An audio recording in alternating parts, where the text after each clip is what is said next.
ناوی موشک ئاگری دۆزەخ، ناوی فڕۆکەی هەڵگری موشک دروێنەکەر. ئاگری دۆزەخ و دروێنەکەر پێکەوە یەکیان گرت و کۆتاییان با چیرۆکی گەورەترین ژەنەڕاڵی ڕۆژهەڵاتی ناوەڕاستیێنا. کاتژمێرێکی بەرەبەیانی ڕۆژی سێەم مانگە هاوڵاتیانی ناوچەی کەرخی بەغدا با دەنگێکی گەورە لە خەوڕابوون. ئەو دەنگا دەنگی موشکی هێڵفایر بوو. کاتێک لە ئەفرۆکەی بێفرۆکەوانی MQ9 ڕیپەرەوە ئاڕاستی ئۆتۆمبیلەکانی بەرپرسی فەیلەقی قودسی سوپای پاسدارانی ئێران و جێگری سەرۆکی دەستەی حەشدی شعبی کراو هەردووکیان و 8 کەسی دیکەیان کوشت. ئەو فڕۆکەی کە لابۆردومانی قاسمی سولەیمانی و مەهدی موهەندیس بەکارهێنرا بە مەترسی دارترین فڕۆکەی بێفرۆکەوانی جیهاندا دەردێت. فڕۆکەکان ناوی MQ9 ڕیپەرە، واتە فڕۆکەی هاڕەر یان دروێنەکەر. ئەم فڕۆکە لە بنەڕەتدا بۆ ئۆپەراسیۆنی زۆر ئاڵۆز و هەستیار بەکاردەهێنرێت. خێرایەکەی 482 کیلۆمەترە لە کاتژمێرێکدا. توانای فڕینی لابەرزی زیاتر لە 50,000 پێوە هەیە. دەتوانێت ماوەی 1150 میل ببڕێت. باڵەکانی زیاتر لە 20 متر فراوان و توانای هەڵگرتنی موشکی زیرەکی پێشکەوتووی هەیە کە لە یەک کاتدا دەتوانێت چەندین ئامانج بپێکێت. ئەمریکا زیاتر لە 11 ملیارد دۆلاری بۆ پرۆگرامی دروستکردنی ئەو جۆرە فڕۆکە بێفرۆکەوانە تەرخان کردووە و نرخەکەشی 16 ملیۆن دۆلارە. بۆ یەکەم جاریش لە ساڵی 2007 دەستی بە چالاکی کردووە. ئەم فڕۆکەیە کە قورسایەکەی 2227 کیلۆیە دەنگی زۆر نزمە. ئەوەشێکێکە لە تایبەتمەندیەکانی کە دەتوانێت لە ئامانجەکەی نزیک ببێتەوە بەبێ ئەوەی هەستی پێ بکرێت. فڕۆکەکە فڕۆکەیەکی هێرش بەرە و لە مەودایەکی دوور بە وردی ئامانجەکانی دەپێکێت و ئەرکی چاودێری و بەدواداچوون و گەڕان و ڕزگارکردنی هەیە. هێزی ئاسمانی ئەمریکا خاوەنی 93 فڕۆکی MQ9 دروێنەکەرە و چەندین جار لە عێراق و یەمەن و ئەفغانستان و سووریا بەکار هاتووە.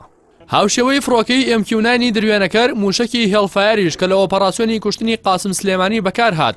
خاوەنی چەندین تایبەتمەندی جیاوازە و موشکێکی مەترسیدار و لە ناوبەرە بۆ ئامانجەکانی. ناوی تەواوی ئەم موشەکە AGM هێڵفایری R9X و بە فلاین جینسو ناسراوە کە جۆرە چەقۆیەکی بەناوبانگی ئەمریکایە و لە جیهانی چەقۆکێشاندا مانای تایبەتی خۆی هەیە.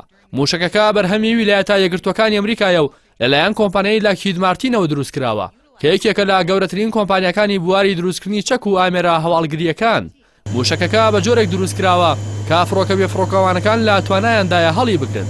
بە جۆرێک کێشی 45 کیلۆیە و تەنها 178 سانتیمیش درێژە. تیرەی موشەکەکەش نزیکەی 17 سانتیمەترە و کێشی کڵاوەکەی 9 کیلۆگرامە.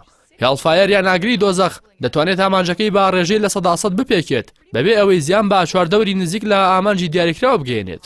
ئەمریکا موشەکەی بۆ لە ناوبردننی کەسە گرنگ و مەترسیدارەکان دروست کرد کە ناتەقێتەوە، بەڵکو کڵاوەی ئەم موشەکە 6 دەمی تیژ و بڕەری پێوەیە کە بەر لە چەند چرکەیەک لە پێکانی ئامانجەکەی دەردەکەوێت.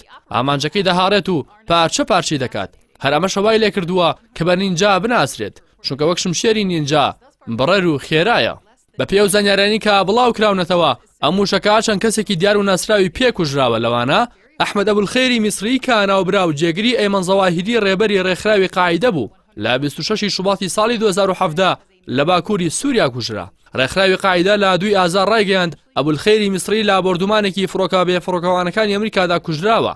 ئۆتۆمبیلەکەی جێگری زەواهیری نەتەقی بوویەوە، بەڵام بەشی سەرەوەی ئۆتۆمبیلەکە کون بوو. ئەمەش بەڵگەیەوە بوو کە موشکی هێڵفایر لە ڕێگەی شەشتی غەبرەرەکەیەوە چووەتە ناو ئۆتۆمبیلەکە. هەروەها جەمال بەدەویەکێکی دیکەیە لەو کەسانی کە لە ڕێگەی موشکی هێڵفایرەوە کوژراوە کە ناوبراو کەسێکی دیاری ڕێکخراوی قاعیدە بوو. لە مانگی تشرین یەکەمی ساڵی 2000 لە دەریای یەمەن کەشتی USS کۆڵی ئەمریکای تەقاندەوە و بەهۆیەوە 17 کەس کوژران و 39 دیکەش بریندار بوون. ترامپ لە 6 کانونی دووەمی ساڵی 2019 کوشتنی جەمال بەدەوی ڕاگەیاند. دوا ئامانجی موشکی هێڵفایری نینجا کوشتنی قاسم سولەیمانی و مەهدی موهەندیس و 8 کەسی دیکە بوو لە 3 مانگە کە تەرمەکانیان بە جۆرێک شێوا بوو لە ڕێگەی پشکنینی DNA-ەوە ناسنامەکانیان دیاری کرا. ڕاستی حەمە ئەمین، کەناڵی ئاسمانی پەیام.